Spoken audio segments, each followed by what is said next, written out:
अश्विनी माई से आकर मिलती है। माई उसे विक्रम का ख्याल रखने के लिए कहती है। रघुनाथ विक्रम को एक नोटिस भेजता है जिसके मुताबिक घर बचाने के लिए विक्रम से 15 लाख रुपयों की मांग की जाती है। विक्रम रुपए जमा करने के लिए ऑफिस से अपने नाम के शेयर सर्टिफिकेट्स चुराता है।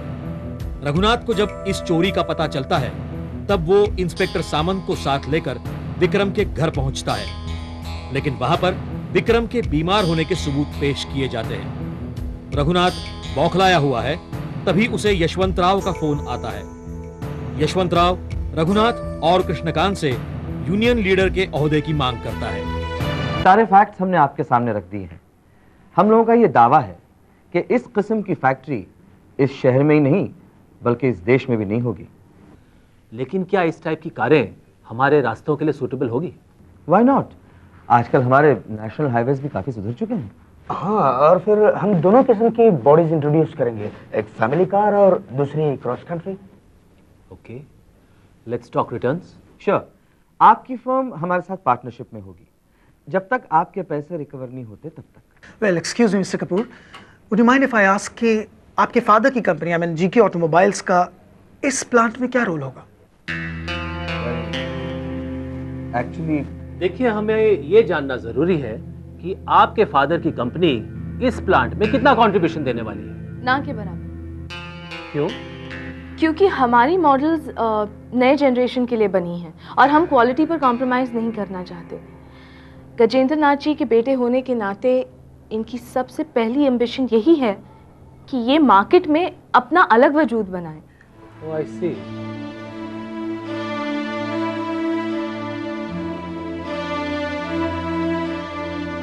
Excuse me madam.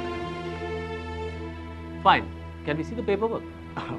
ये है हमारा project report. Please explain.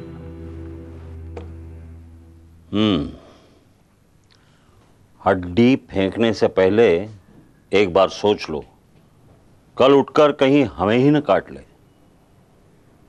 Yashwant का हम इस्तेमाल करेंगे कृष्णकांत।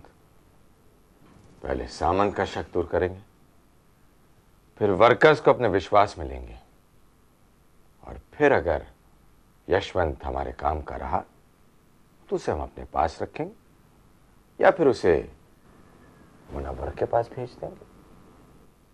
तुम तो बिल्कुल सीधे सीधे नतीजे पर उतर आते हो कृष्णकांत।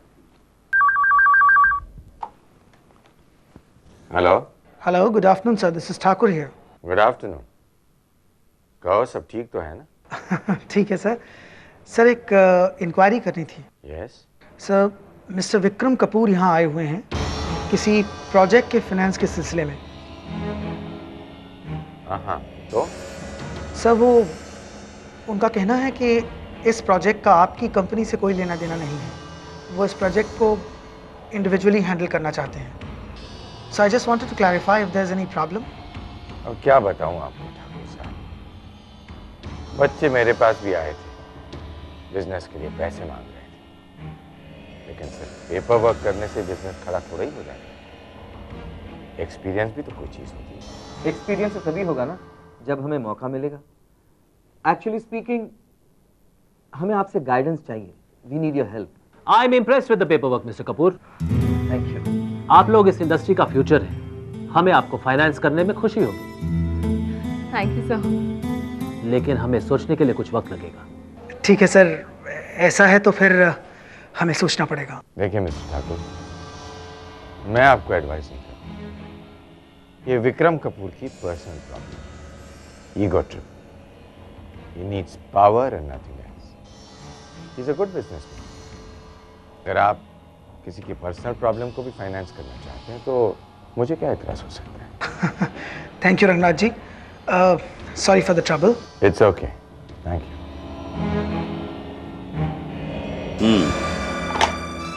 बच्चों ने हाथ पैर हिलाने शुरू कर दिए। बच्चे हैं, बाप को बिजनेस सिखाना चाहते हैं। झूठे बाप को। यशवंत को बुला लो। ये सारा प्रोसीजर करने में 1 आध महीना तो लग ही जाएगा, और maybe a little more. No problem sir, on paper approval ही काफी है हमारे लिए। जी। एक्सक्यूज मी, बोलो। सर मैंने अभी रघुनाथ जी से बात की। पेपर पर अप्रूवल मिल जाता है ना, तो हम हमारे बाकी के काम भी शुरू कर सकते हैं, जैसे कि ज़मीन देखना, मशीनरी, लेबर वगैरह वगैरह। I am sorry mister Kapoor, ये प्रोजेक्ट नहीं जमेगा। मैं आई सजेस्ट सर कि आप जल्दबाजी में कोई डिसीजन ना लें। टेक योर टाइम, प्रपोजल एक बार फिर से पढ़ लीजिए। You can take your time, मतलब 2 महीने 6 महीने, we'll wait. That is not the problem, Mr. Kapoor. Then what is the actual problem, sir? हम यहाँ बिजनेस फाइनेंस करने के लिए बैठे हुए हैं, आपके पर्सनल ईगो या पर्सनल फैमिली प्रॉब्लम्स को सॉल्व करने के लिए नहीं। आप समझे mister Kapoor? Now you listen to me. हम यहाँ हमारा घर का प्रॉब्लम लेकर आपके पास नहीं आए हैं, हमारा बिजनेस प्रपोजल लेकर आए हैं। आपको डील अगर नहीं करनी है तो बेशक ना करें, but you have no bloody business to interfere in my personal life. Do you understand? I understand. आपकी बातें सुनकर तो ये यकीन होता है कि आप किसी से बिजनेस करने नहीं, किसी से लड़ने निकले हो। देखिए, आप सही समझ रहे हैं। हम लोग लड़ने ही निकले, और सिर्फ लड़ने नहीं, जंग करने निकले। तोता बन के जिनकी बोली बोल रहे हैं ना आप, कह दीजिए उनसे कि इस जंग में जीत हमारी ही होगी। Good job Kamat. उस खुली जगह पर मिलने के बाद किस तरफ गए वो तीनों? ऑफिस की तरफ। गांव से लेकर शहर तक का फासला यशवंतराव ने अकेले ही तय किया? हाँ। ठीक है, तुम उस पर नजर रखो। वो क्या करता है, किससे मिलता है, क्या खाता है, क्या पीता है, हर एक डिटेल्स मुझे चाहिए। Yes sir. सर, ये रघुनाथ और कृष्णकांत, ये दोनों इन हालातों की जड़ है। मुनव्वर को मारने के पैसे भी इन्होंने दिए होंगे, और उसी वक्त विक्रम पर हमला करने का प्लान भी वर्कआउट किया होगा। और अब यशवंतराव के साथ मिलकर नए नए कारनामों की शुरुआत करेंगे। सब कुछ जानते हुए भी हरीश, हम लोग कुछ नहीं कर सकते। Same old story. Harish, ACP साहब से वादा कर चुका हूं कि शहर के नामचीन बिजनेसमैन मिस्टर रघुनाथ वर्मा को खामखा तकलीफ नहीं दूंगा। तब जाके मेरी ट्रांसफर रुकी है। ये रघुनाथ कोई ऐसा वैसा इंसान नहीं है।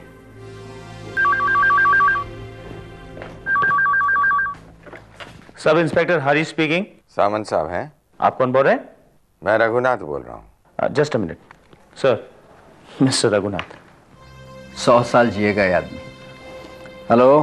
क्या बात है सामंत साहब, हमारी लंबी उम्र के लिए दुआएं मांग रहे थे? बात क्या है? आप ही के बारे में बात हो रही थी। बहुत दिनों से मुलाकात नहीं हुई रघुनाथ जी। अरे भाई, हम तो आप ही के पास आने के लिए निकल रहे थे। कोई खास बात? सामंत साहब, गजेंद्र नाथ जी की मौत को लेकर एक नई इंफॉर्मेशन हाथ लगी है। मैंने सोचा कि आपकी गलतफहमी भी दूर हो जाएगी और आपका काम भी आसान हो जाएगा। ठीक है, मैं आपका इंतजार कर रहा हूँ। ठीक है, मैं भी आ रहा हूँ। ओके। क्या हुआ सर? रघुनाथ के पास कोई इंफॉर्मेशन है गजेंद्र नाथ जी की मौत के बारे में। ये उनके पास इंफॉर्मेशन कहां से आई? यशवंत राव।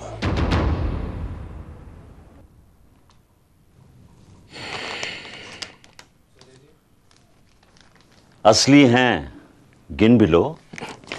भरोसा कृष्णकांत जी, भरोसा। आजकल फोकट बेचने पर भी कोई खरीदता नहीं। आपने तो बहुत बड़ा दाम दिया है मुझे। आगे आगे देखते जाओ यशवंत, हम क्या कीमत करते हैं तुम्हारी। तुम्हें याद है यशवंत, सामन के सामने क्या कहना है? अजी कौन सा झूठ बोल रहा हूं जो भूल जाऊंगा। उस दिन मुनव्वर ने ही मुझे पैसे दिए थे।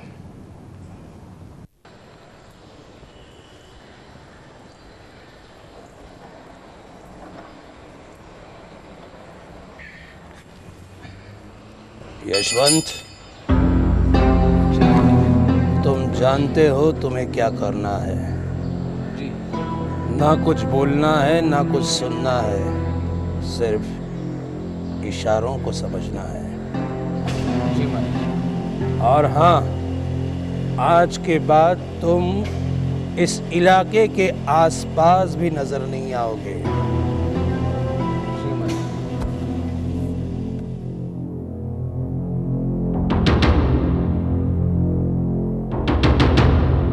जी मैं इशारा समझ गया था, पर मैं चुप रहा क्योंकि मैंने पैसे लिए थे। मुनावर ने जैक पर गाड़ी इस तरह से खड़ी की कि जरा सा धक्का लगते ही नीचे उतर पड़े और बड़े साहब आते ही मैं निकल गया। वही मेरा इशारा था। इंस्पेक्टर साहब, जैसा कि मैं पहले ही कह चुका हूं, मेरे मना करने पर भी गजेंद्र नाथ जी गाड़ी के नीचे गए और उनका हाथ लगते ही गाड़ी जैक से नीचे उतर गई। मैं कैसे तुम्हारी बातों का यकीन करूं यशवंत राव? ये सारी बातें मुनावर के सामने होनी चाहिए थी, लेकिन उस वक्त तुम गांव में छिप कर बैठे थे। हमारी जान को खतरा था साहब, उसने मेरी जान लेने की धमकी दी थी। क्या मुनव्वर को तुम्हारे गांव का ठिकाना मालूम था? अगर ठिकाना मालूम होता तो आज हम जिंदा थोड़ी दिखते। फिर वो चिट्ठी? कौन सी चिट्ठी? जो तुमने विक्रम की गाड़ी में फेंकी थी। कौन सी चिट्ठी साहब? हमने कोई चिट्ठी उठी नहीं फेंकी। यशवंत तुम? हरीश, तुम इसका स्टेटमेंट ले लो, जाओ। शुक्रिया साहब। Thank you very much Raghunath ji. आप बहुत ही इंपॉर्टेंट इंफॉर्मेशन और आदमी मेरे पास लेकर आए। इंस्पेक्टर साहब, यशवंत राव भी पूरी तरह से नहीं, मगर थोड़ा बहुत तो गुनहगार है। उसके साथ आप किस तरह का सलूक करना चाहेंगे? कुछ नहीं, यशवंत राव को हम कुछ नहीं करेंगे रघुनाथ जी, वो तो आपका आदमी है। इसी समझदारी की उम्मीद लेकर मैं आपके पास आया था। शुक्रिया।